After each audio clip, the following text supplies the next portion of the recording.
Hello, everybody. This is Kim from KMZ. Hope everybody's having a wonderful night tonight. Today, we have a special guest with us, Mr. James Bartley. Mr. James Bartley, our good buddy. He's here from Australia. And here we have Jody, too, another switched on young lady. And we're going to be talking about all kinds of things like reptilians and underground bases. James has field research, history, and things like that. This is his old stomping grounds. And so we're glad to have you. We're here, open arms, James. So glad to have you. Thank you, Kim, and the rest of the crew here. I'm really pleased to be here. So you've got a pretty impressive background, actually resume. And we want everyone to know what you do. I'm going to turn it over to Albert. Albert, how are you doing tonight? I'm great, thank you. Happy to be here again. This has always been a you're topic of an interest for alien me, buff, so alien buff. Yeah, you're going to fit right in. And then we've got our other Kim. How you doing tonight, Kim? Great, Kim. Right on, right on. Here tonight. Okay, so let's go ahead and tell everybody what is James Bartley's bio. What do we got?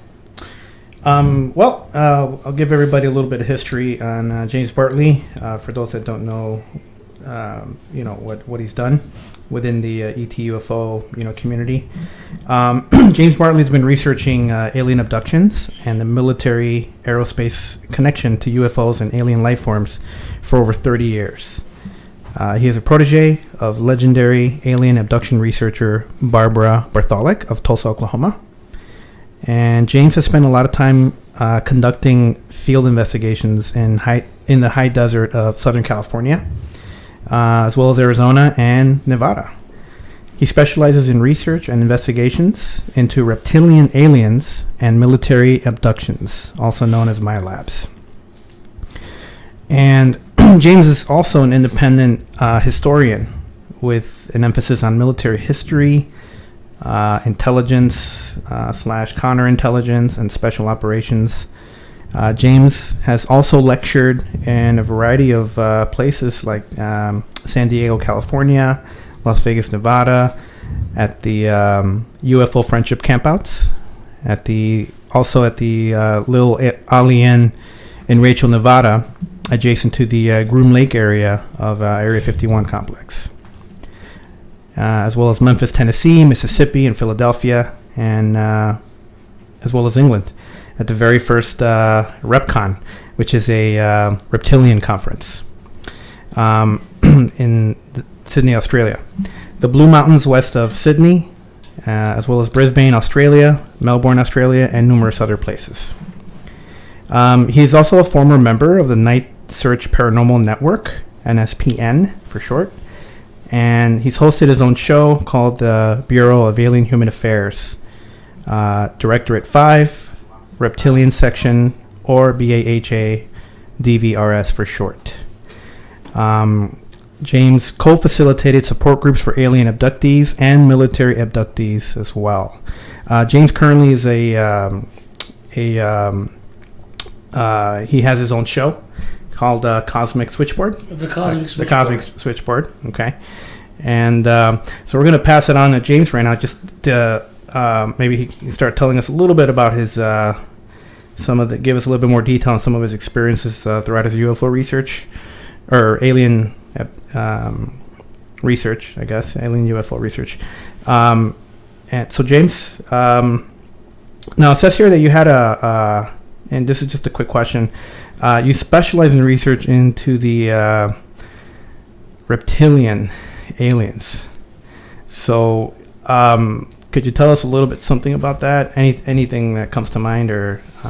Well, the subject of the reptilians, it evokes feelings of trepidation, of dread, of not wanting to hear about it. The subject of serpents, serpent worship, humanoid lizard-looking beings has been with humanity since as far back as we can go. Comes as no surprise that in the current era, for some time now, people that have been reporting encounters, not with just the ubiquitous grays, little gray guys with big heads, frail looking, some of them, but upright, lizard-like, lizard humanoid beings. And these reptilians are quite organized. Their culture and civilization, if there was ever such a thing as the real-life Klingons, certain factions of the reptilians are them. They've conquered star systems. They've engaged in the wars in the Orion constellation for millions of years. I've always seen what's going on this planet as an extension of the Orion Wars. Mystery Babylon goes back to Atlantis, Lemuria, goes back to Orion, goes back to Draco. It's all the same thing, same galaxy. So what I've been doing is over time exposing the critical role the reptilians play in this ongoing enslavement, soul recycling, and depopulation agenda of the human race. We know through our studies, serious geologists have known that Earth is subjected cyclically to celestially driven cataclysms. Every once in a while, in geological terms, every between 9 and 12,000 years thereabouts, one or more of a series of celestially driven cataclysms occurs, which basically causes a reset. It could be galactic superwave from the galactic core, which Dr. Paul Laviolette talks about. It could be the near passage, not even an impact event, but a near passage of a large comet, which we're talking planet-sized comets, not icy snowballs like NASA says, but living plasma ball, energetic planet-sized objects that soar through our solar system and cause all kinds of turbulence, let's say. Never mind the wars, the cosmic wars in our solar system, just in our solar system, not even the rest of the galaxy. Uranus is tilted on its side. Mars looks like a battleground. You listen to the accounts of virtually every culture on Earth, indigenous, considered advanced for its time, whatever the case may be. They always talk about not only a golden age before all this crap happened, and archontic manipulation, demiurge manipulation, but as far as the purposes of our discussion, the wars of gods and men, how there were hybrids between the gods, i.e. ETs, and demigods, what we will now call hybrid humans. And that's germane to the discussion we're going to have, because we're going to talk about MyLabs, military abductees who are legitimate abductees who've also been utilized, trained, basically utilized as slave labor and warriors by the deep black military intelligence community, sometimes in concert with ET factions.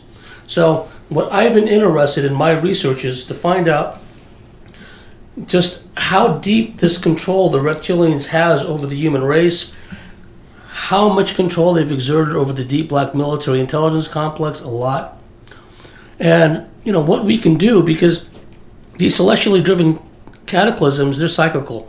And the powers that be know that they're coming back. We're on the cusp of these celestially driven cataclysms already.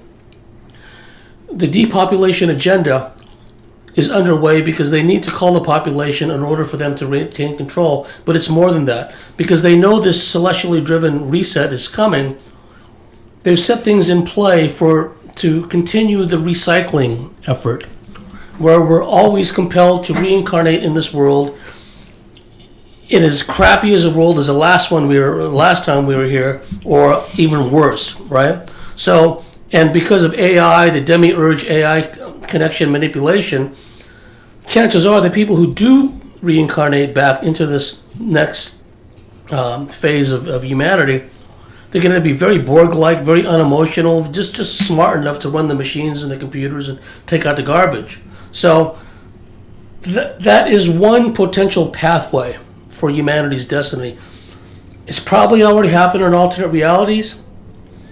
I believe that we have time. Time is rapidly speeding up as we understand it, to avert this process. To be perfectly honest, I don't think it's going to be a mass jailbreak for everybody. I think for those who make the effort, work on themselves, and do their level best, they and the people that matter the most to them can break out of the soul recyclement. But unless things radically change, unless we dismantle this entire construct of the soul recycling, the patriarchal brotherhoods running the surface with all their harsh control measures, etc., the possibility exists this whole thing could happen again. So I think we're at a crossroads, but I think this time we can change it.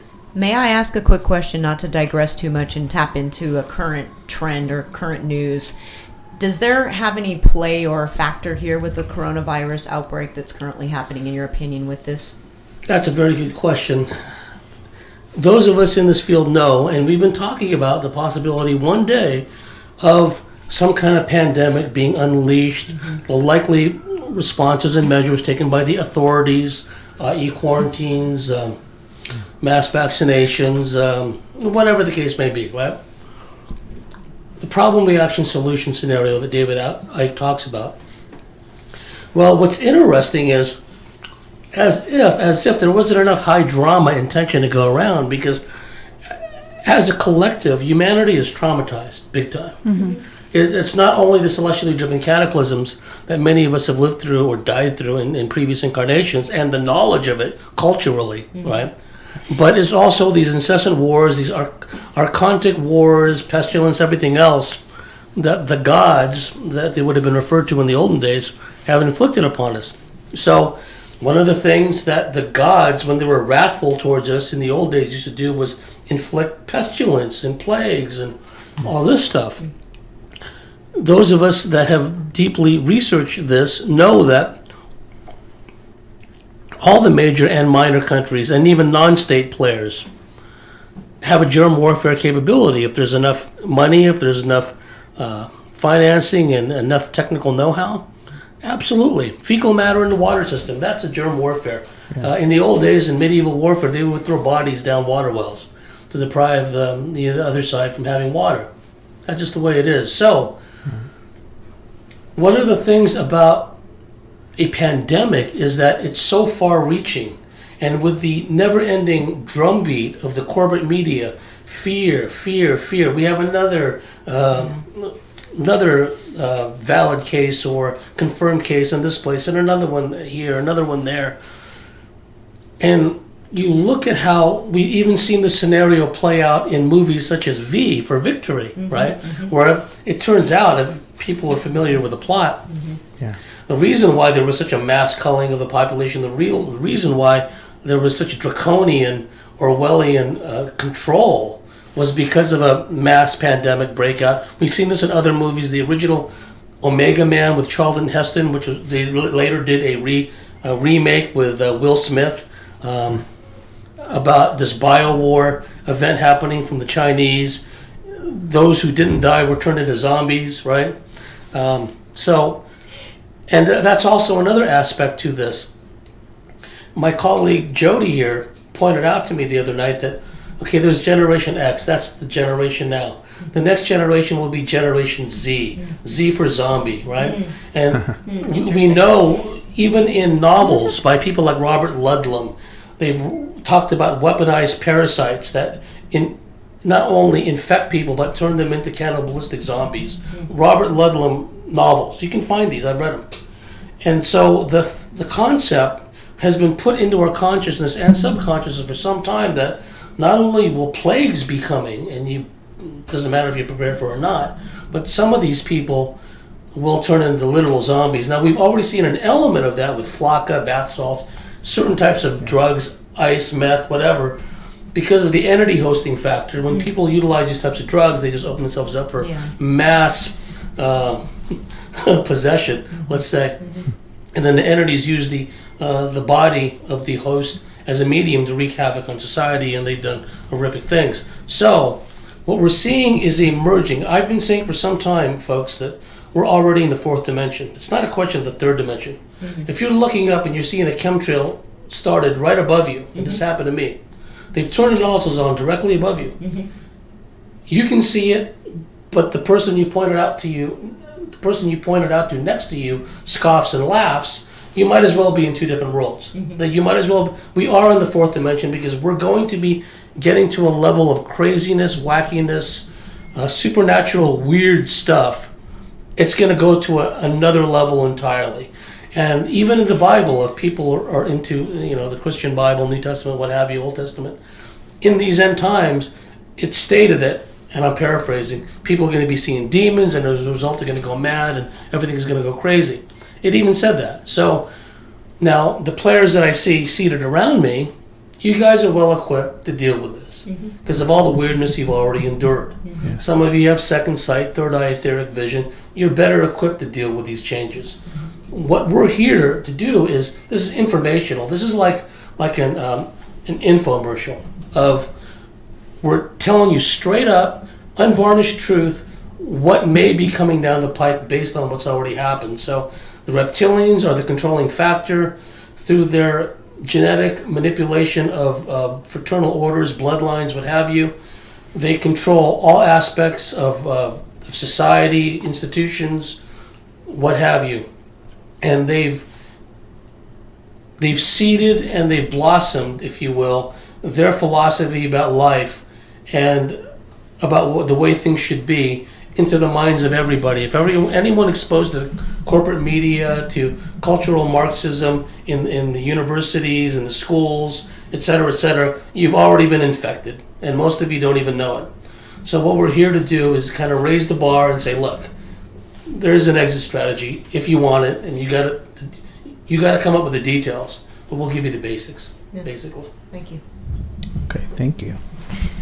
James, you talk about being in the fourth dimension, and I can understand that totally. I think that some of us have already experienced the fifth dimension. Some of us in altered states can go to higher and higher dimensions.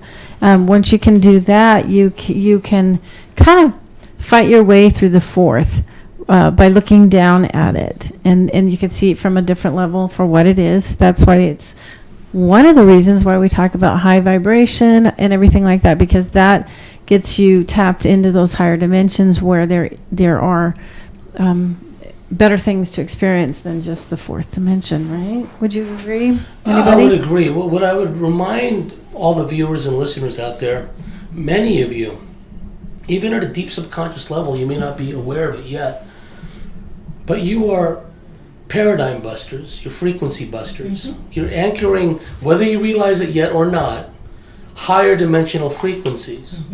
And that's why the way this matrix system is set up is like a game of cosmic chess. Oh, we know so-and-so Kim is going to be born. She's going to have a choice of these families to be incarnated into. None of them are ideal, and she's probably going to choose the best that'll work for her based on what she's got planned from her oversoul's perspective. Yeah. So we're going to surround Kim with as many narcissists, many freak whack jobs, and manipulators and perpetrators as possible to knock her off her course.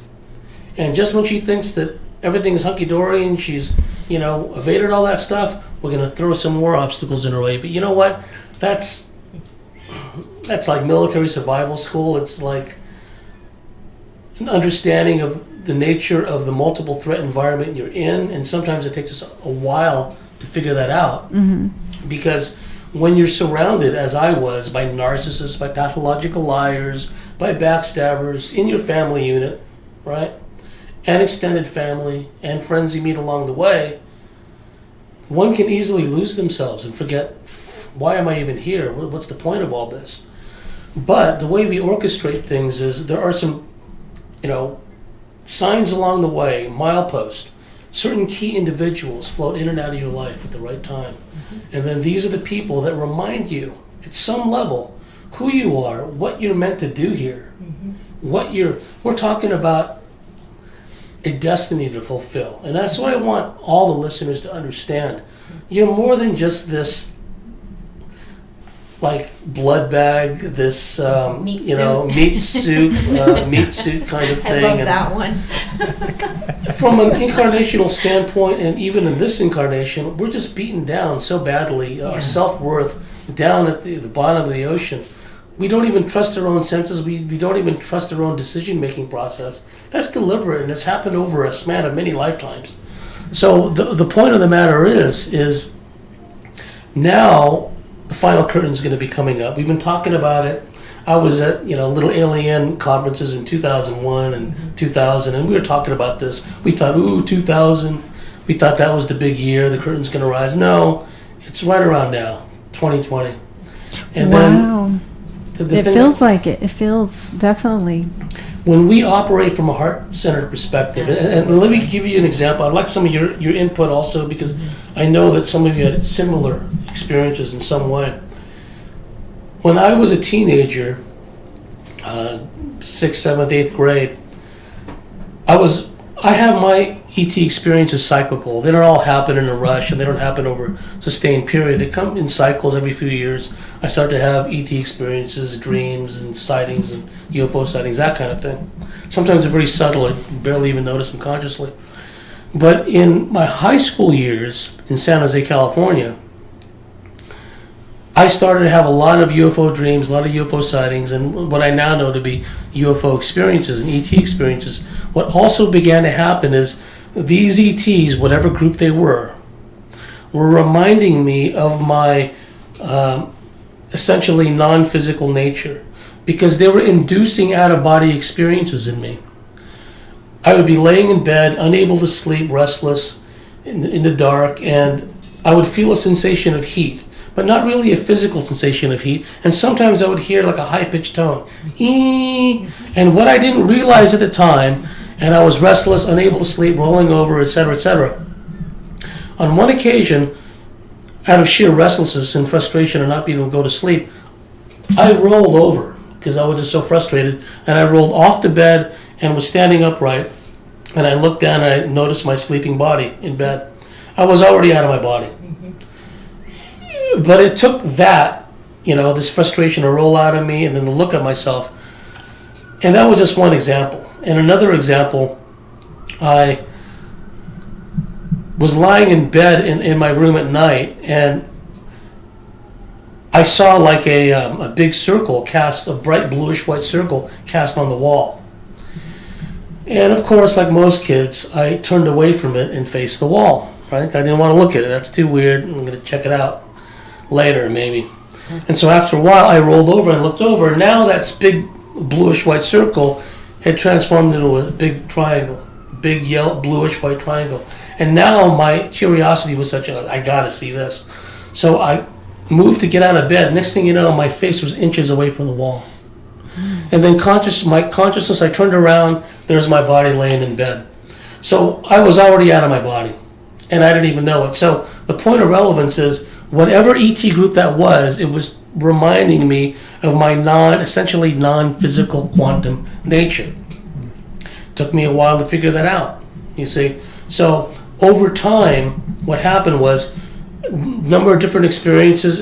I recommend the viewers and listeners to read the books by Michael Talbot, The Quantum Universe and Beyond the Holographic Universe and Beyond the Quantum.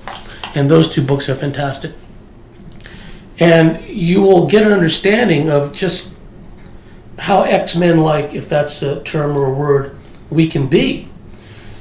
If we just do the inner work with the inner shadow, do the inner healing process, it's a work in progress. It takes a while, right? And we have to be mindful of the triggers that these archontic forces have instilled in us these many lifetimes and incarnations.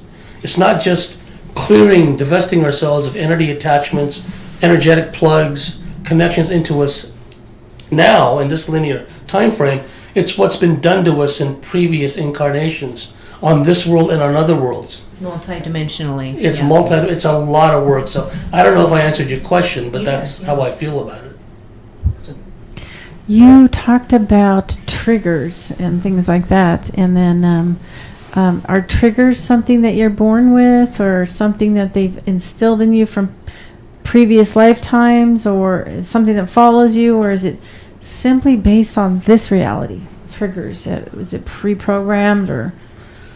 I think at an oversoul level, we have a good idea of when we want to be born and come into earthly physical incarnation, because we do take advantage, if at all possible, with the astrological alignments and the energetic astronomical alignments, what have you. Some people, I'm a Scorpio. I was meant to be a Scorpio. I was meant to be a Scorpio dragon. There was no other way for me. I had to be. Scorpios over here. Scorpios, yeah, two of them. everywhere I go, in family, everything's Scorpios, right? And even if I didn't know about astrology, even if I didn't know about the essential nature of Scorpios, I would still be the way I am. Mm-hmm. And what we do is we choose the ideal time to come into incarnation. And we choose as much as possible within all the constraints and inhibitions. There's a cosmic game of chess. Remember, the archons know we're coming back.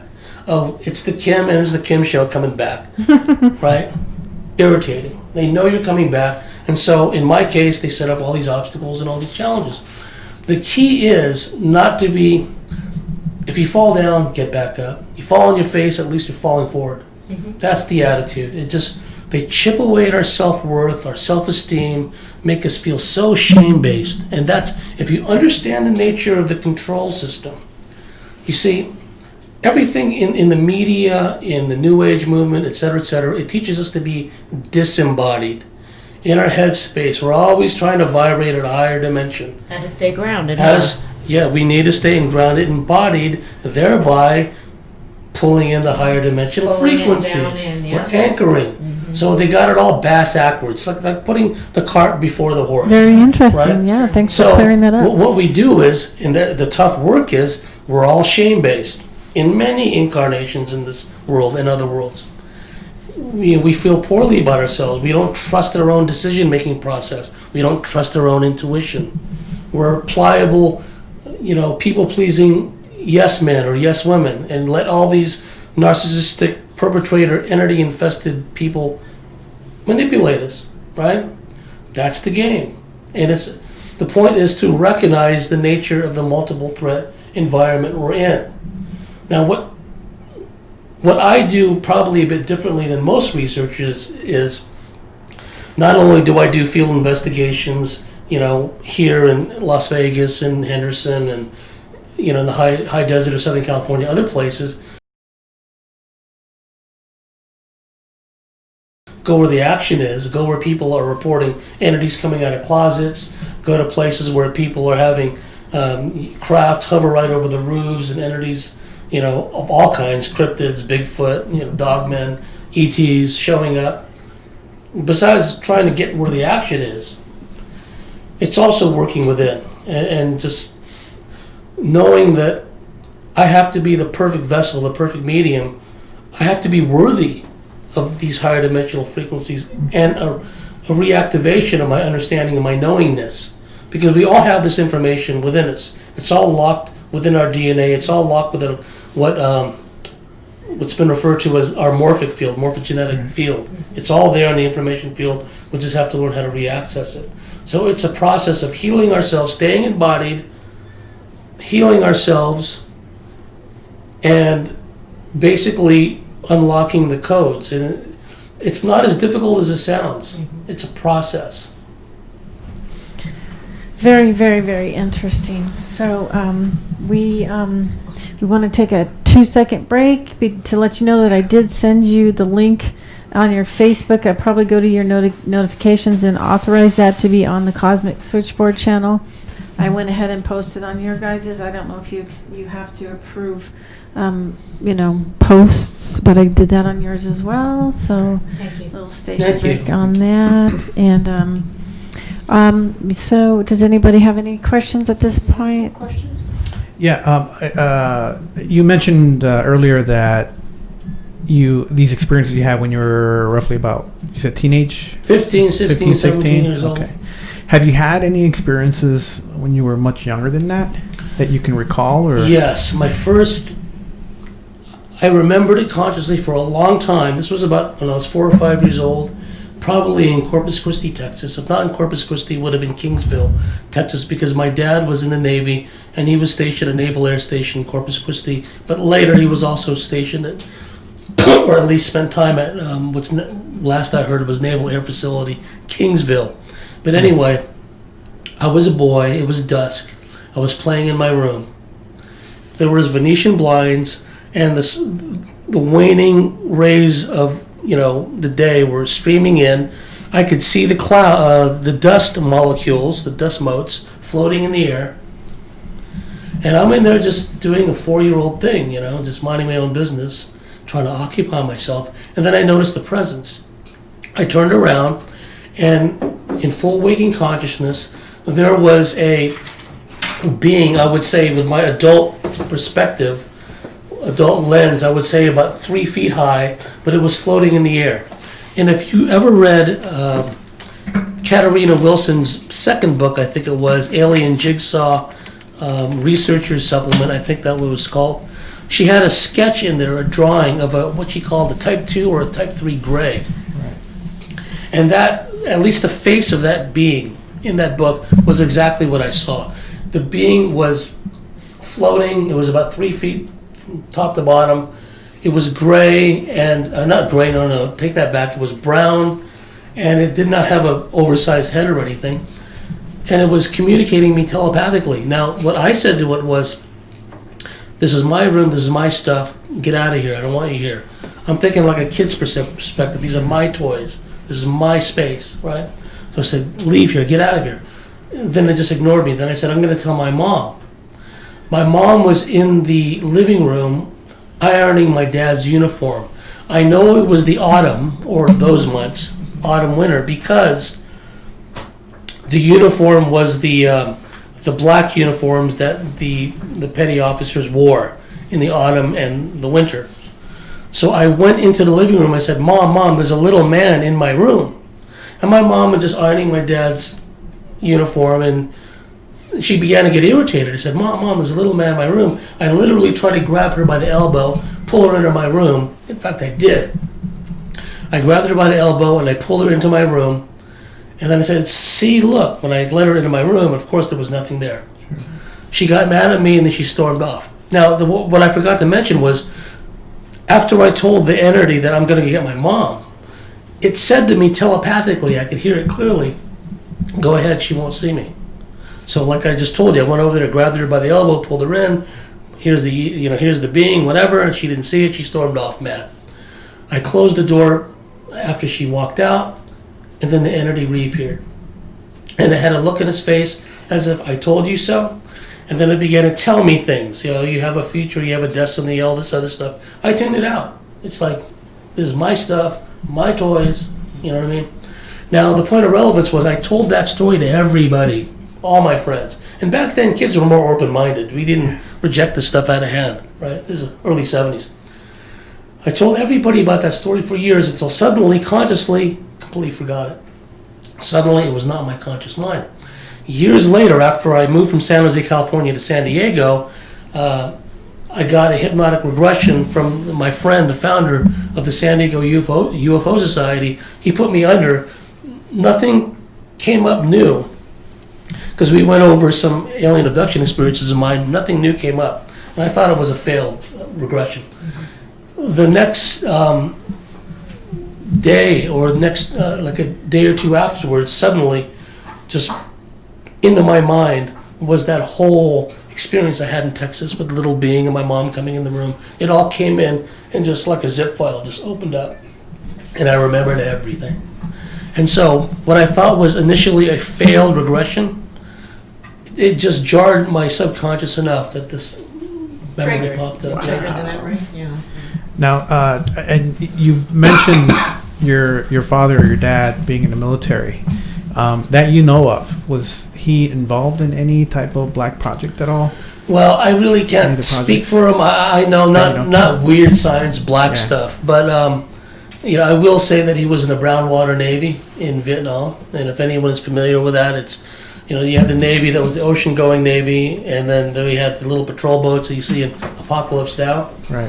That's what my dad did, and the general name for the operation of patrolling the Mekong Delta and stuff was called Operation Game Warden, which was meant to interdict the VCNVA supply lines, coming into the Saigon area, right? So he was involved in that. Yeah, Game Warden. That's interesting. It's another topic that I'm in a very deep rabbit hole with this right now. But is regarding the one of the secret space programs from the U.S. Navy called Solar Warden, which I'm sure you've come across. Yes. I think that Gary, I can't remember his surname, but He was the British guy that was the hacker that plugged into the Pentagon and Navy databases and found out about this Solar Warden. Yeah, it's Program, yeah. pretty insane. But also related to that, which again is going to take us back to the reptilians here, is the German secret space program. Yes. Which we referred to, I guess, as Dark Fleet for now. Well, I don't know much about what's happened post-war, post-World War II with the Germans and their aviation and beyond. We know that they were working on circular dish-shaped craft. The V7, Victor Schauberg was one of the engineers involved in that. We do know that just what we know about their rockets, the V1, the V2. Right. We know about the Messerschmitt 262 jet. And there were a number of other projects. They were working on a mass anti-aircraft missile battery system, which they codenamed Waterfall. Right. And if it had been implemented, it may have done something to negatively impact the bomber offensive by the British Bomber Command and the American 8th Air Force, 15th Air Force that was bombing Germany. Albert Speer talked about that, but it was a project that never really got going. They just talked about it. But it just shows that they were already into what they would call push-button weaponry with missiles and what have you. And in your research, have you... Can we take a station break real quick? Sure. Can we fix the lighting? I know we're live and everything. Also, let's check, do we have any questions on the live feed too? That was Yeah. just done? Okay, we're James, ready to go. Okay, just let us can know. you maybe move your chair forward because Oh, you're okay. getting the